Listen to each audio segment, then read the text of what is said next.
شکریہ آفتاب صاحب. تمام دوستوں کا شکریہ. خصوصاً سردار شوکت علی کشمیری صاحب, chairman united Kashmir peoples national party, Switzerland سے تشریف لائے. راجہ سجاد صاحب, امجد یوسف صاحب, ڈاکٹر امجد ایوب مرزا صاحب, چودھری اخلاق صاحب, سردار اخلاق صاحب اور تمام باقی دوست. آج کا موضوع ہماری وہ لیڈر, ہماری رہنما, ہماری تربیت کرنے والی, سیاسی سماجی ایک ماں بن کے ان کو گزرے, ان کو ہم سے بچھڑے 1 سال ہو گیا. ہم ان کی یاد میں آج ان کے چھوڑے ہوئے اثاثہ, ان کی تربیت, یہی ہے کہ ہم سب اکٹھے ہو کر آج ان کی یہ دن منا رہے. میڈم نائلہ حنین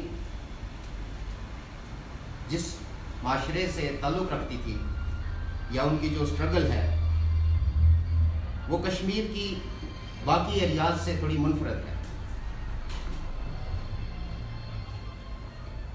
ان کا نام آزادی کے ساتھ ساتھ پوری انسانیت کو منصفانہ سماج میں بدلنے کا تھا. ان کی سوچ, ان کی جدوجہد وہ صرف ایک وطن کی آزادی کی نہیں تھی یا اس کی خود مختاری کی نہیں تھی, بلکہ تربیت پر منحصر تھی. انہوں نے کسی بھی تحریک میں, کسی بھی قوم کی آزادی کی تحریک میں, حقوق کی تحریک میں مردوں کے ساتھ ساتھ عورتوں کا ایک اہم کردار ہوتا ہے. میڈم نائلہ نے عورتوں کو وہ کردار ان کا سمجھایا, انہیں بتایا, انہیں تاریخ کے حقائق سے سامنے, انہیں تاریخ کے حقائق ان کے سامنے کیے تو انہیں اس طرح کی تربیت دی کہ آج وطن کی آزادی میں جہاں مرد باہر نکلتے ہیں وہاں ان کے ساتھ عورتیں بھی شانہ بشانہ ان کے ساتھ کھڑی ہوتی ہیں. ان کی پرخلوص سوچ ہمارے لیے ایک اثاثہ ہے. میڈم نائلہ حنین نے انتہائی نامساعد حالات کے باوجود اپنی حب الوطنی, وطن سے محبت, اس کی آزادی, اس کی خود مختاری پر ایک آنچ نہ آنے دی. عہدوں کا لالچ یا دولت کی پیشکش انہیں کبھی خرید نہ سکی. وہ اپنی حق پرستی اور وطن دوستی پر آخری دم تک قائم و دائم رہی.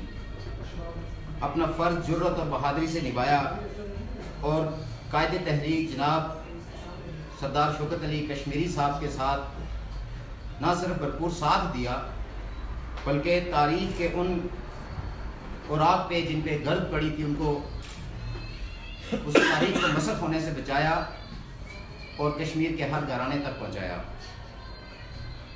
وہ کشمیر کی بیٹی چاہتی کیا تھی, اس کے نظریات, اس کی سوچ, اس کی فکر, اس کی جدوجہد تھی کیا. وہ اپنے وطن کو سنوارنا چاہتی تھی, وہ خوبصورت دیکھنا چاہتی تھی, وہ سجانا چاہتی تھی. ان کا عمل دیکھیں تو وہ لوگوں کو جوڑنا چاہتی, انہیں ملانا چاہتی. اور یہی ان کی وہ کردار, ان کی وہ اسٹرگل, وہ سوچ ان کو باقی تمام افراد سے منفرد بناتی ہے.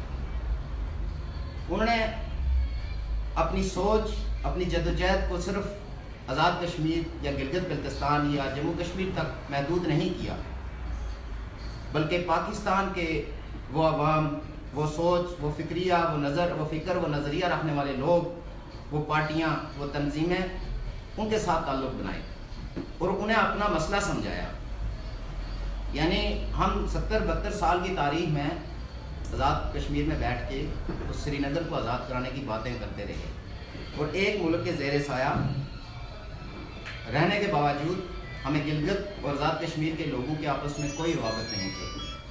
گلگت تو دور کی بات ہے کہ ہم پنڈی, اسلام آباد, پنجاب, سندھ سرحد, بلوچستان میں رہنے والے پاکستان کے لوگ جو اپنے آپ کو کشمیریوں کو اپنا بھائی سمجھتے ہیں, انہیں تک یہ معلوم نہیں تھا کہ مسئلہ کشمیر ہے کیا, یا آزاد کشمیر کے لوگوں کے مسائل کیا ہیں. اور انہوں نے گھر گھر ہر پارٹی کے پاس گئے, بیٹھے اور انہیں بتایا, سمجھایا اور ان کا ساتھ حاصل کیا. وہ ایک ایسے معاشرے کی پیداوار تھی جہاں سچ بولنے, حقوق اور آزادی کی آواز بلند کرنے پر گردنیں کاٹ دی جاتی ہیں، زبانیں کاٹ دی جاتی ہیں، کفر کے فتوے لگائے جاتے ہیں، جہاں عورت اور مرد کے مساوی حقوق اور مواقع کی فراہمی کا شعور اجاگر کرنے پر دہریت کے فتوے لگا کر گردنیں اتارنے کے مطالبے کیے جاتے ہیں، جہاں پسماندگی کی بے شمار سماجی قباحتیں موجود ہیں، عورت کی معاشرتی حیثیت، اوپر سے ریاستی جبر اور پسماندہ معیشت اور تنگ نظر رسم و رواج میں پھنسے ماحول میں ایک عورت کا سر اٹھانا غیر معمولی امر ہے۔ یہ روایتی سوچ سے ٹکرانے کا راستہ ہے۔ عورت اس معاشرے میں عورت کو مرد کی باندھی سمجھا جاتا ہے، گھر سے قدم باہر نکالنا گناہ سمجھا جاتا ہے، لیکن ایسے ہی معاشرے میں نائلہ حنین زندہ رہی۔ مردوں کے اس شور و غل میں جہاں عورت کی آواز دب جاتی ہے، وہاں میڈم نائلہ حنین کی آواز سنائی دیتی رہی، گونجتی رہی۔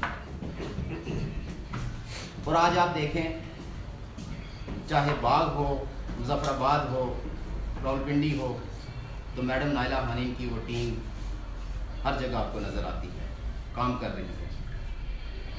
وہ وطن کی آزادی اور خود مختاری کے علاوہ